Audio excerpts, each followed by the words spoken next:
اور پھر میں نے یہ بھی دیکھا ہے کہ بڑے بڑے خیر والے لوگ تھے لیکن صحبت بری مل گئی، لوگ نہیں ٹھیک مل سکے، مشیر نہیں ٹھیک مل سکے، معاونین نہیں ٹھیک مل سکے، رستے میں رہ گئے۔ صحیح بخاری میں ایک بادشاہ کا واقعہ ہے، بادشاہ کا۔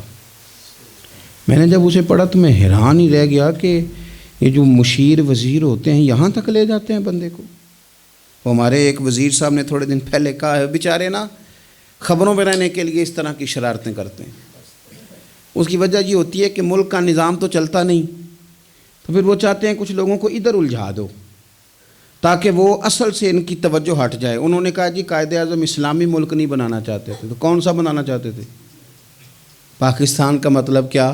لا الہ الا اللہ محمد رسول اللہ صلی اللہ علیہ وسلم۔ میں آپ کے جواب میں صرف اتنی بات کہوں گا کہ جو پاکستان بنانے والے تھے نا، وہ آپ کی طرح کے لوگ نہیں بنانا چاہتے تھے، آپ کی طرح کے لوگوں کے حوالے نہیں کرنا چاہتے۔ ہمارے لیڈروں کا یہ حال ہے کہ اس طرح کے لوگوں کو مشیر بنا لیتے ہیں، وزیر بنا لیتے ہیں۔ یہ کتنی رکاوٹ پیدا کرتے ہیں، کتنی تباہی کرتے ہیں۔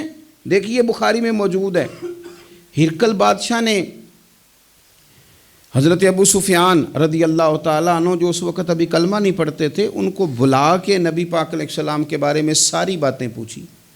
ایک ایک بات اس نے حضور کے بارے میں پوچھی، اور آخر میں یہ بھی پوچھا کہ کیا انہوں نے معاذ اللہ کبھی جھوٹ بولا ہے؟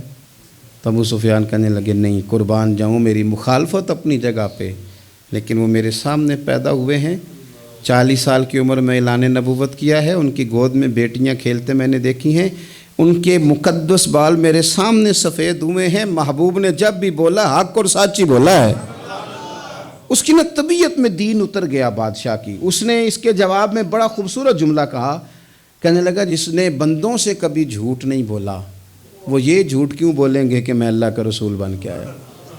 اس کی طبیعت تسلیم کر گئی کہ نبی پاک علیہ الصلوۃ والسلام سچے اور آخری نبی ہیں، اور اس نے اظہار بھی کیا، کہنے لگا مجھے یہ تو امید تھی کہ اللہ کے آخری محبوب علیہ السلام اپنی شانوں، عظمتوں، رفعتوں، بلندیوں سمیت تشریف لانے والے ہیں، پر یہ نہیں پتہ تھا کہ وہ اہل عرب میں سے آئیں گے۔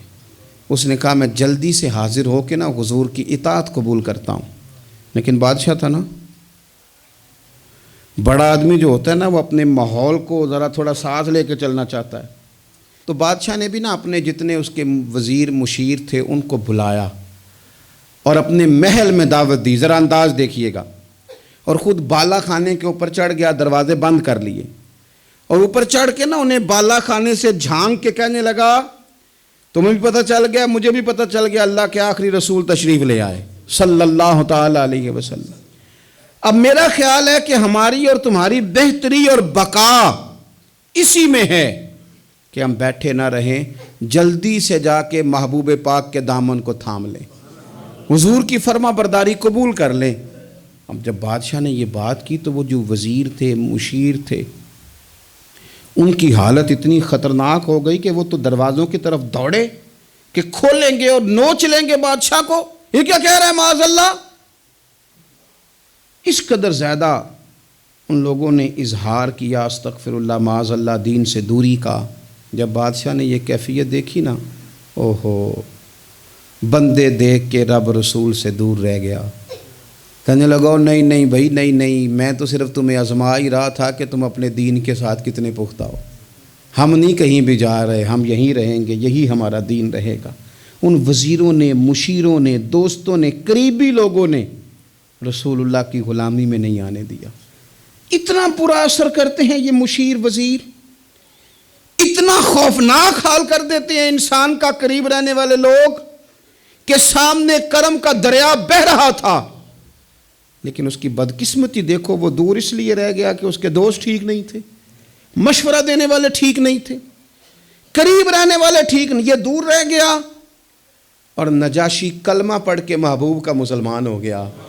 اور حضرت عائشہ صدیقہ فرمایا کرتی تھی نجاشی وہ خوش قسمت مسلمان ہے کہ جب وہ دنیا سے گیا تو اس کی قبر سے بھی نور نکلا کرتا تھا۔